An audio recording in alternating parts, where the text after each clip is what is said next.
Um, how about we talk about your near-death experience? I mean, yours is a bit unusual because you had yours at a very young age.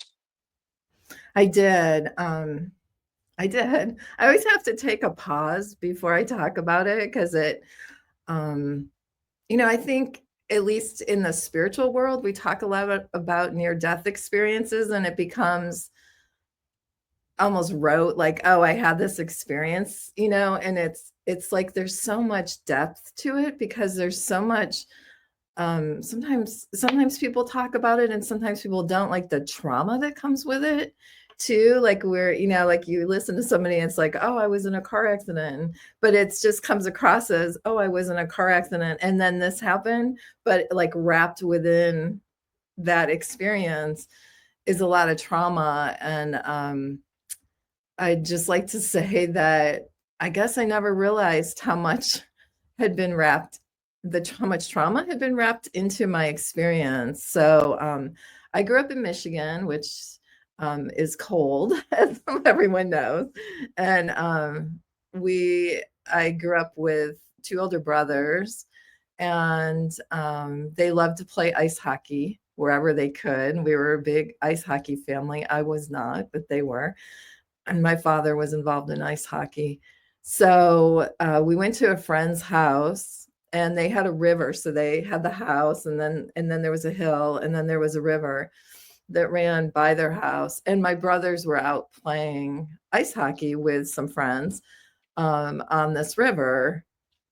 So me being the probably ever curious person that I still am to this day, and I just remember, and remember, this is a 6-year-old memory, so like it's trying to put the pieces together sometimes. But I remember, I don't know if anyone else has this experience, but when you live in a place that has cold weather, if you put wool on, I didn't realize, like, I had a slight allergy to wool, and whenever you get hot, it starts itching.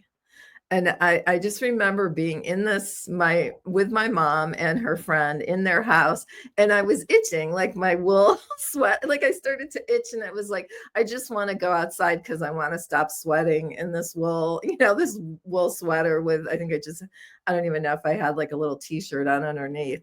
So my mom said, go on and, go ahead. She opened the door for me, and I was in a snowsuit, which in those days, which is 150 years ago, we have these like big snowsuits with little clasps, and they would clasp the mittens. So you would have your mittens on, and your mittens would be like clasped to your jacket. And then I had like the red, I call them rubber ugly boots that little kids wear.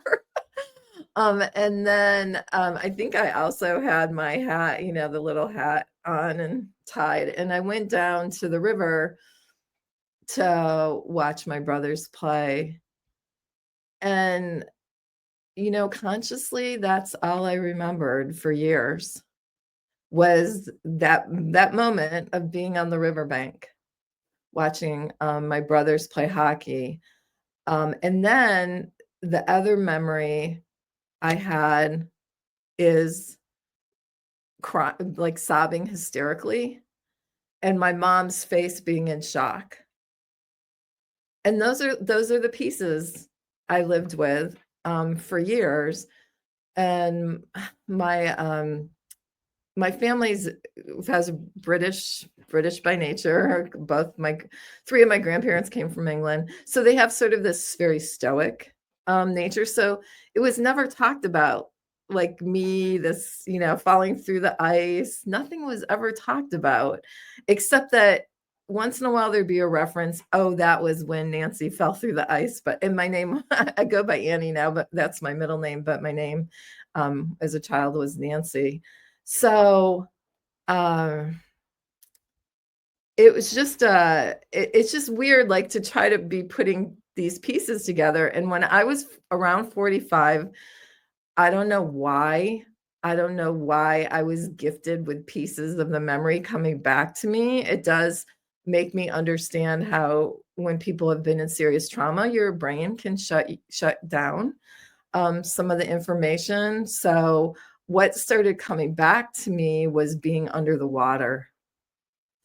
And I remember looking up as I was sinking.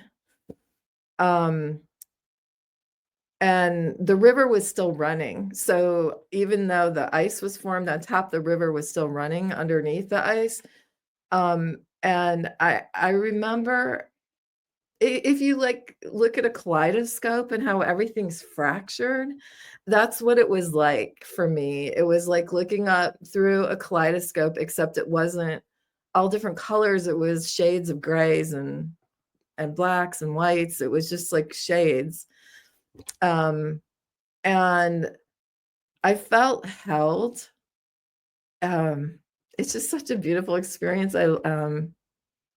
I felt like my back was up against an angelic presence. And I would say it was a woman. That's how it felt. It felt like a feminine presence to me.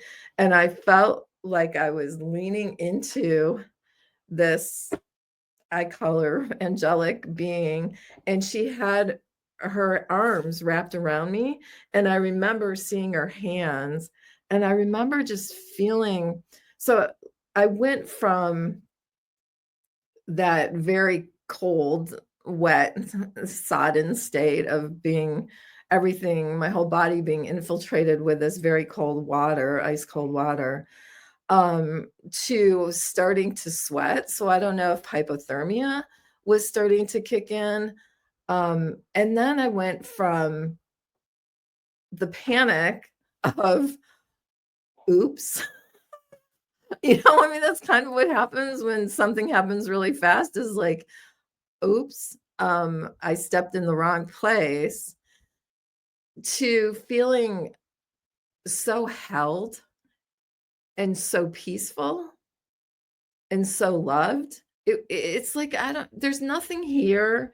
Like, just think about someone you love so much who's like holding you in embracing you in that hug, and you feel so loved, and then magnify that by like 150 times. And that's how I felt. It's like, it's really indescribable with words that we have here. And then I remember as I was looking up, a light coming through, but I have to say, I honestly thought, and I still think, it was the sun coming through the hole in the ice. Like, I don't know, but that's how I perceive it. I don't perceive it as I was seeing the light. I was actually feeling like I was just seeing the light, the sun coming through the hole in the ice. And then the other thing that was so weird is I wasn't moving. So I should have been moving downriver. I should have been even under the ice. Like, I should have still been, but I wasn't. And the next thing, which, this isn't sequential, it's kind of all this garbled thing in my mind, but I saw, if you're like a photographer and you see like a lot of light behind something, it creates a shadow of the thing that's in the forefront. And I saw what appeared as like a shadow of an arm coming into this hole and like grabbing me. And that's I still don't have any memory of being yanked out. I don't have any memory of, was I put on the ice? I don't know. I don't know what happened. Thank God my oldest brother was aware and saved me without going in himself, because it's really common for somebody trying to save somebody who has fallen through the ice, where the ice cracks and then they are lost too. So he maneuvered that, and I'm ever so grateful for that. He will not speak about the experience. So I've never been able to get his side of what happened. So all I know is the one time when he did speak of it to his wife, she said he was just sobbing. So I don't like, I would love, my curiosity would like sort of, I'm like a detective. I want to put everything together. Um, and I guess by the grace of God, I'm just given what I can handle when I can. So it's, yeah, there's just, and now like looking back in life, one time my sister lives in Seattle, and one time I was visiting her in Seattle, and we went shopping, and we went to Urban Outfitters. This was years ago. And they had like it was like a 2-story window that was the front of their store, and it was shattered glass. And I remember my sister's like, I'm gonna go in and shop, and she was taking kind of a little bit of time, and I just sat there.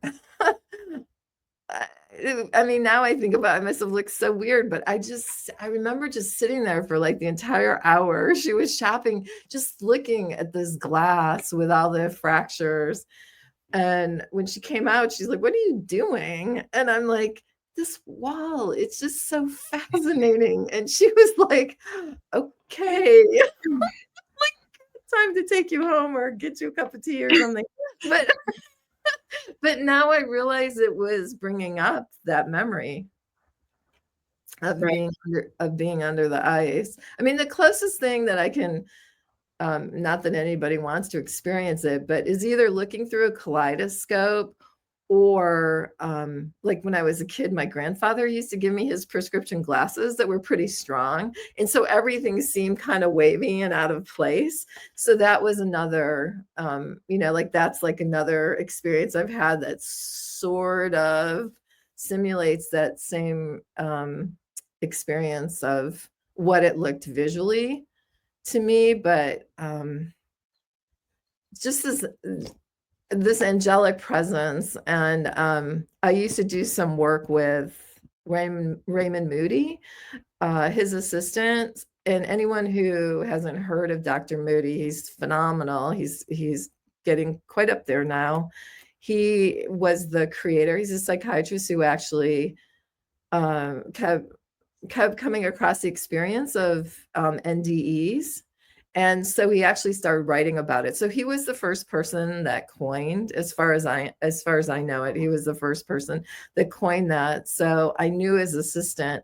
And so I was helping them on a volunteer basis with something. And she said to me before I started working with them, she said, "Could you describe your NDE to me? I want to hear," because they're very curious about NDEs. And I told her, and I said, "I just really remember this like feminine being's hands." And she said that's really common for child NDEs to remember hands, like being held, or just hands, and not even other pieces of it. So that was very fascinating to me. Yeah. Thank you so much for sharing that story too. We felt it, we felt it. And when you talked about being held by the angel, um, and that feeling of not being able to describe it in words, I got like a little tap on the wall, the first one, and then when you're like, you can't describe it in words, and then it got louder over there too. So I was like, "Ooh." Wow, wow, that's that was that was amazing too. And I would imagine that since you've been a little girl, you've felt open to the spirit world, from having that experience, or even before that, that it would have, you know, expanded your intuition, or your openness to that space. It feels to me like you've kind of straddled it for ever since then. Would that I, be correct? yeah,